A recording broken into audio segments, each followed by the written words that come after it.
us in your lovely flat on such a sunny day. It's really nice. How are you all? Very well. Yeah? Yeah.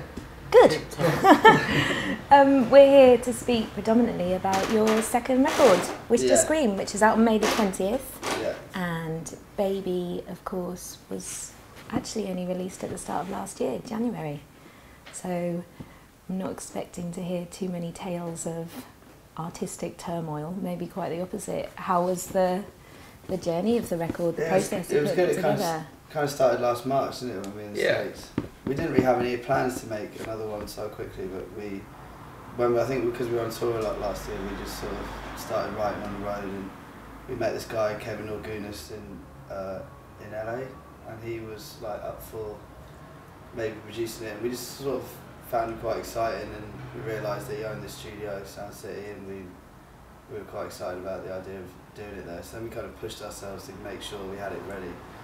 We had a guy called Cliff Norell engineer it, who made Automatic with People and a lot of our favourite records, and he just sort of moves things along quite nicely. I don't know, I think the whole room itself, like, you want to, it drives you to make better music, I think, because you know what's been made in there before. Right. Yeah, there's like an esoteric side. As soon as you walk into the room, you feel all the ghosts of the people who've recorded there. It sounds romantic, but it's hard to not be like impressed by the room and the energy in there. And just knowing some of your favourite records have all come alive in that space is it's really thrilling. What can you tell us about the title of the album? We were in a bar in Munich. Grockenberg? I thought it was Munich. Munich? No, it's Holland. Oh. I remember the bar because it was loads of Grecians, so it was Holland, wasn't it? No, it was the night of the journey. It wasn't.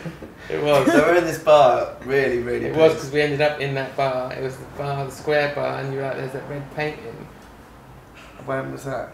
It was the night of what? The Heart Darkness. Oh right, Heart Darkness. Oh yeah, don't mention that.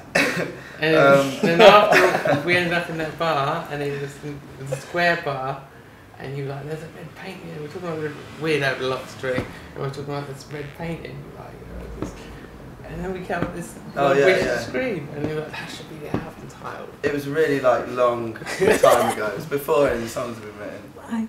We were just pretty smashed, and I think it was everyone just like, "That's amazing," and we were like writing it down. And the next day we looked at it, and then it still works. It still makes sense though. Like it seems slightly oblique, but it is what we wanted the second record to feel like. Yeah.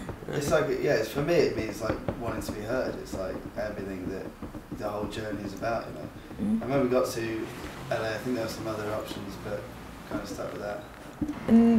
Lyrically, there was quite a romantic nostalgia perhaps in Baby, loss of youth, love maybe, or loss in general, but I wondered, what can you tell us about lyrical exploration in this record, things that you've written about maybe that you haven't before? It's a little bit more spiritual, the new album, I think, a little bit more sort of just looking to the future. Yeah. For me, it's just got a bit more soul, it's a bit more honest. I think the first one was just like through such a strange period in our lives. And there was obviously like Charlie's death, there was loads of shitty broken relationships, we were just skinned all the time. And I think the new one was just from a much happier place. And like, songs like Shangri-La and everything, and Get Some Healing, they're all about looking for something better in your life, you know, they're not about moving forward, and the last one was like looking back. What is it like for you on tour? Do you enjoy it? We're here in your lovely lounge, but well, it just depends. Like, you know, it's great in the UK always. Like, we've always had a great time. I can't think of any bad times. But now it's still amazing fun, and it's great, and we've got a great tour manager, 2 tour managers, and our crew are great, Stevie and Ben, and we have an amazing laugh. But we must stress, like, the first tours were fucking hard. We had this little van the Mystery Jets gave us, and the Sheila it was called, and we used to sleep in the van, and we had 40 quid a gig to share between us. No petrol. No insurance. No insurance. We didn't know until we got back. Like, it's tough to, like, touring's amazing fun. I think it's the greatest lifestyle. When the shows are really electric, the whole thing's irrefutable. You can't deny that we're doing something that's great, and it's just tangible. It's there. It's brilliant. It's a four-way marriage. You know, we get on each other's tits. So we kind of like each other. And there's never any arguments really. Well, I think we're quite good at knowing when we need to give each other space and everything. I think we're just very aware of how difficult it is to do the band thing these days and be sustainable and try and make your art stick. You know, loads of people try and do this and it doesn't stick and it just gets washed away by the big machine on the other side of things. But we work really hard, and I think our solidarity is that keeps us together and wanting to keep doing this and putting out more and more records. Have you started? Yeah. So have you started writing? There are ideas. At all, Ideas, yeah. Yeah. Cool. That was going to be my last question. Future plans, both in sort of short-ish terms. So well, maybe if you'd asked us this time last year, we wouldn't have had a single song for Wish Discreet, would we? So it's kind of like...